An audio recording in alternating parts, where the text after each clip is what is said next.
What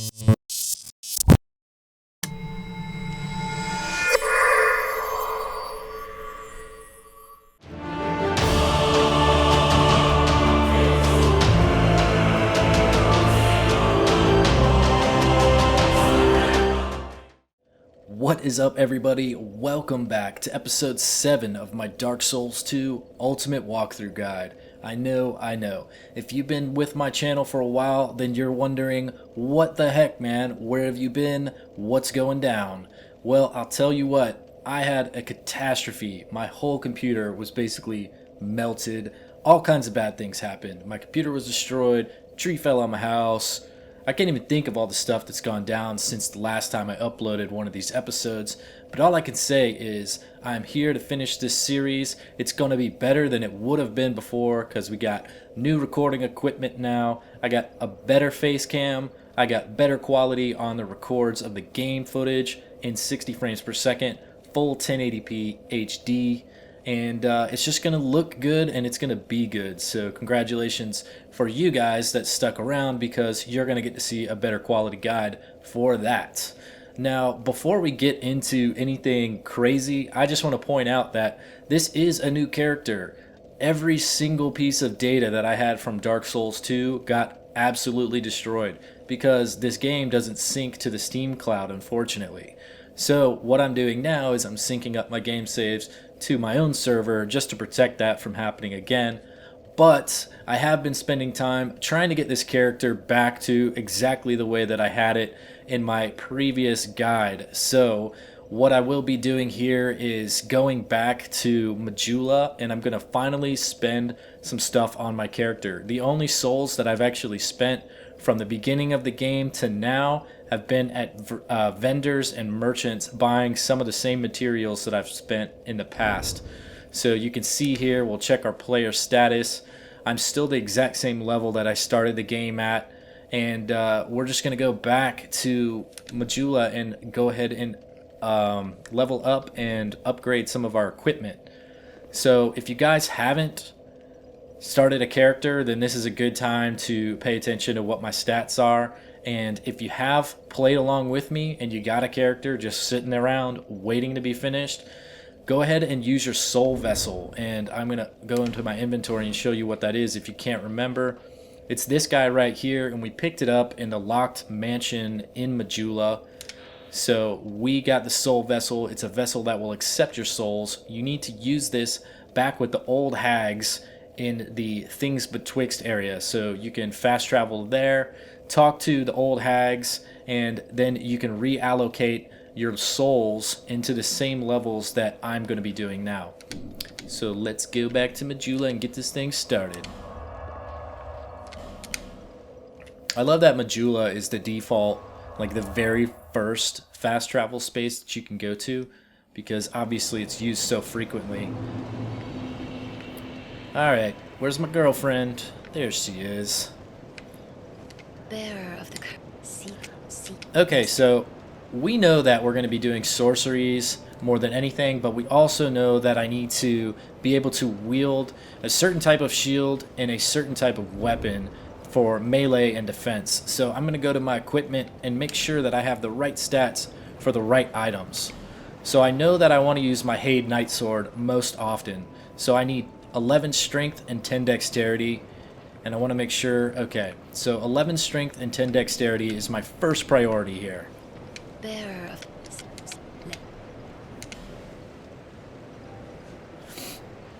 Alright, so we got a long way to go with strength, and there's our dexterity. And I also know that I want to have at least 2 attunement slots, so I'll go ahead and fix that. We still got a lot of souls left. Like I said, I really didn't spend a single soul on any leveling up or upgrades or anything like that, only on vendor items such as the Pharaoh's Lockstone and a few other things. Oh, forgot to grab this when I started up. I did get everything else that I have previously, however, so all the item grabs and all those types of things, we are totally current. And if you've been playing along with me, your character and my character are about to be very much the same. I knew.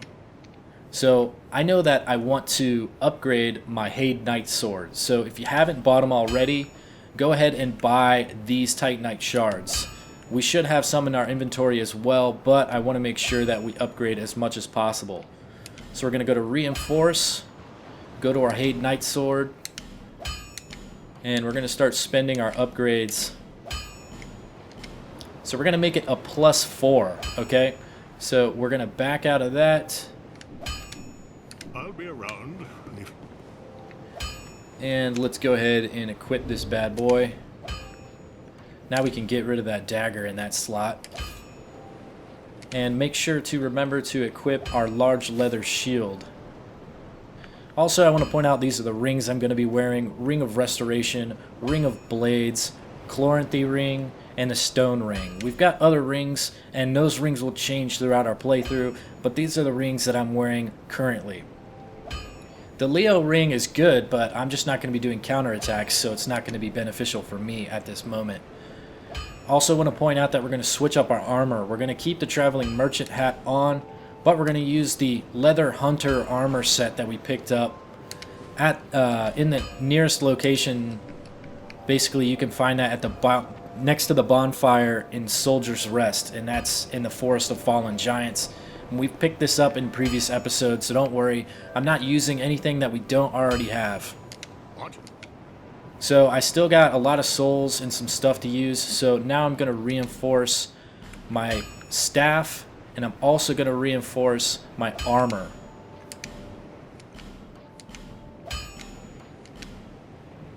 So now we're going to go to the armor section, and of course we want to reinforce our tunic first and foremost because that's the biggest gains to be had.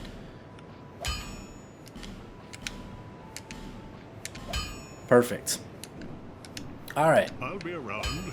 Now we've got some better gear. We're going to do more damage because of it. And we're going to level up with the rest of our souls. Okay, so let's take a look at what we have left. Now, I know that we want to stop our intelligence at 20. So we can focus on intelligence. We can focus on attunement, and we can focus on dexterity right now. So I'm going to focus on intelligence because we're going to be casting more than anything else. So we'll get that up to 20. And then we're going to go to attunement and work on that as well. Okay, so let's see where the third and fourth slot separate. Okay, so we get an extra slot at 20, so that's where we're going to stop for a little while anyways. It's got a soft cap at 30 that gives us the most benefit, so eventually we're going to stop at 30 attunement, but our end goal for this character to make it basically a nice balanced style character is we're going to have 19 vigor, 19 endurance, 19 vitality, then we'll have 20 or 30 attunement. We're going to go for 20 strength, 20 dexterity. We won't worry about adaptability just yet. We'll discuss that a little bit later. And then we'll cap out 20 intelligence and 20 faith. But some of these things are going to be much later on. We're going to focus on the skills and stats that we need to focus on in the immediate future. So these are we're going to cap these out at 20 and 20 apiece, just for now. And attunement is great. Not only does it give us more spell slots, but it gives us the ability to cast more spells as well. So you'll see when I rest here, before I even equip another spell, I went from 30 soul arrows to 31. So the more attunement that I get, the more spells I'll be able to cast, and I'll be able to cast them faster, and it's just an overall improvement in a lot of different areas. So now we're going to attune spells, and we're going to double up on our soul arrow, and then we're going to also equip our great soul arrow. And the next opportunity we get to add another sorcery to the mix, we will definitely do that. Awesome. Oh yeah. Okay, so we are ready to get back into action.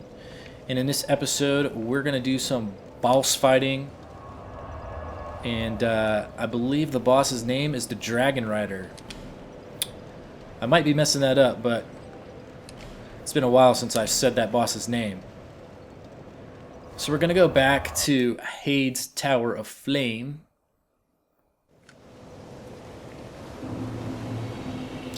Make sure that we got everything set up the way we need. One last check at our equipment slots here. Yeah. Alright. I think we're looking good. So remember these guys, you can just circle, stay back a little bit, and then come in for some damage.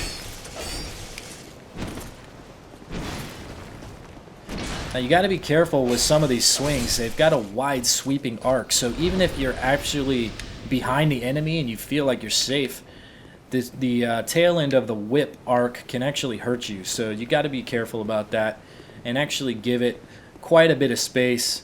It's no point of rushing those enemies. They're going to die, so don't worry about that.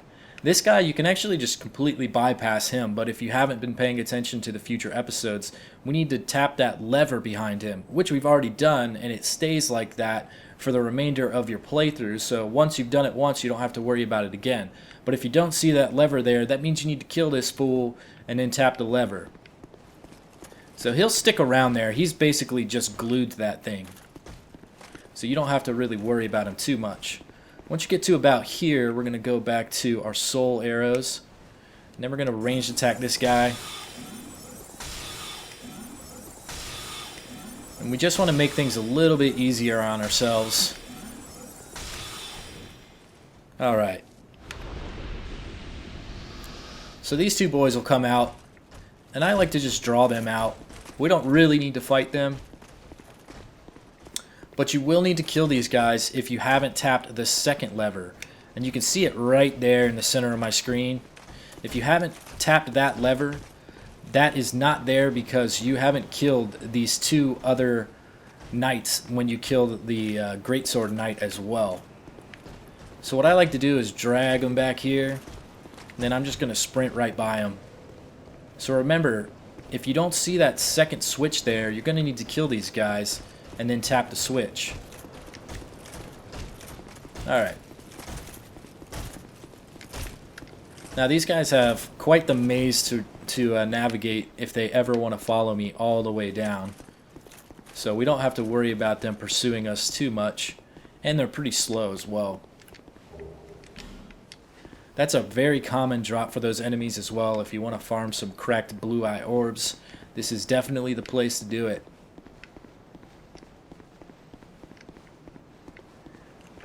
Alright, so we'll go back to our shield. Now this guy doesn't have a shield, so he's very easy to use sorceries on if you want. But there's no necessary reason to do that. You can see how much swing he's got. We want him to do the downward swing. That swing opens him up for a lot of damage. And it's very easy to just circle around it. See, our buddies followed us all the way there, and then that guy just gave up. He retreats, and he goes back to protect his house.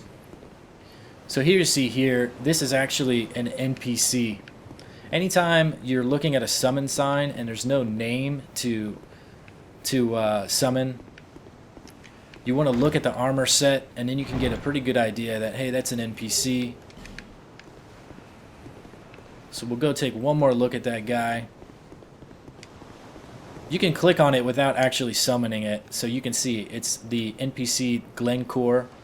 I don't really need him for this fight, but you can get him if you want. But I like to keep this fight in my own terms, so I'm not going to summon him. Now, all we need for this fight is a shield and a weapon. You can use whatever sword, hammer, whatever you want, but hopefully if you're playing along with me, you've probably got the same type of character. So we're going to use the Heide Knight Sword. You can use sorcery if you want, of course. But we're going to hold our shield up most of the time and constantly strafe towards the enemy's weapon hand. So we want to get behind the enemy. Now, if we didn't tap those switches, you wouldn't have much of a playing field to use, so you'd be kind of in bad shape. So we stay behind the opponent as much as we can. You basically fight this guy just like he's one of the other knights that we just fought outside.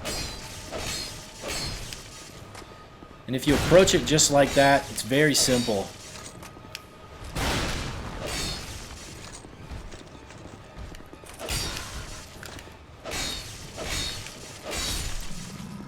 Pretty easy, huh?